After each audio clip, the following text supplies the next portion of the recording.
Hi friends, welcome back to my channel. ఈరోజు మనం ఎంతో టేస్టీగా ఉండే బీరపొట్టు పచ్చడి టమాటా వేసి ఎలా చేయాలో చూద్దాము. ప్రాసెస్ చూద్దాం ఫ్రెండ్స్. బీరపొట్టు నేను ఒక హాఫ్ కిలో బీరకాయలను చెక్కుకుంటే ఇంత పొట్టు వచ్చింది. బీరపొట్టుతోని పచ్చడి ఎలా చేయాలో చూద్దాము. ఇందులోకి నేను ఒక 4 టమాటాల వరకు తీసుకుంటున్నాను. అలానే ఒక 15 పచ్చిమిర్చి తీసుకున్నాను. వీటిని మంచిగా ఫ్రై చేసుకుందాము.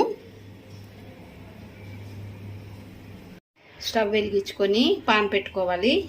ఈ నూనె అనేది వేసుకొని ఇది మరిగేంత వరకు ఉంచాలి. ఇలానే ఆయిల్ మరిగింది కదా, ఇప్పుడు ఇందులోకి పచ్చిమిర్చిని యాడ్ చేద్దాము. ఇందులోకి కొంచెం జీలకర్రని కూడా యాడ్ చేద్దాము. అలానే ధనియాలు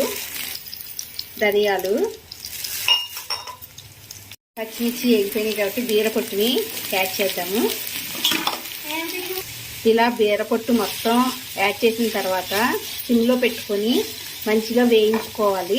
ఇందులోకి రుచికి సరిపడినంత సాల్ట్ని కూడా యాడ్ చేస్తున్నాను. బీరపొట్టు కొంచెం ఫ్రై అయింది కదా, ఇందులోకి మనం కట్ చేసి పెట్టుకున్న టమాటాని యాడ్ చేసుకున్నాము. ఇది మొత్తం కూడా మంచిగా సాఫ్ట్ అయ్యేంత వరకు కూడా ఫ్రై చేసుకోవాలి.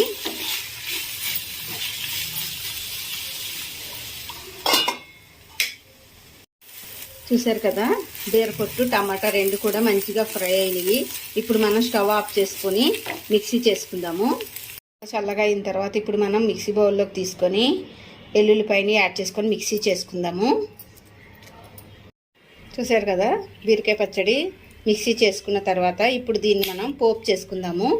స్టవ్ వెలిగించుకొని పాన్ పెట్టుకొని ఒక 2 టేబుల్ స్పూన్ వరకు ఆయిల్ యాడ్ చేసుకోవాలి.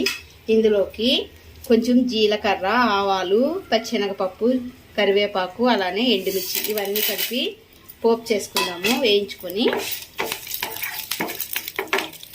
పోపు రెడీ అయింది కదా, ఇప్పుడు మనం స్టవ్ ఆఫ్ చేసుకొని మిక్సీ జార్లో ఉన్న పచ్చడిని ఇందులోకి యాడ్ చేసుకుందాము.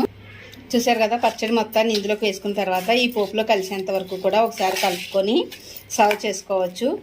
ఎంతో టేస్టీగా ఉండే బీరపొట్టు పచ్చడి అనేది రెడీ అయిపోయింది. మీకు కూడా నచ్చినట్లయితే ట్రై చేయండి ఫ్రెండ్స్. అలానే లైక్ చేయండి, షేర్ చేయండి ఫ్రెండ్స్. Thank you.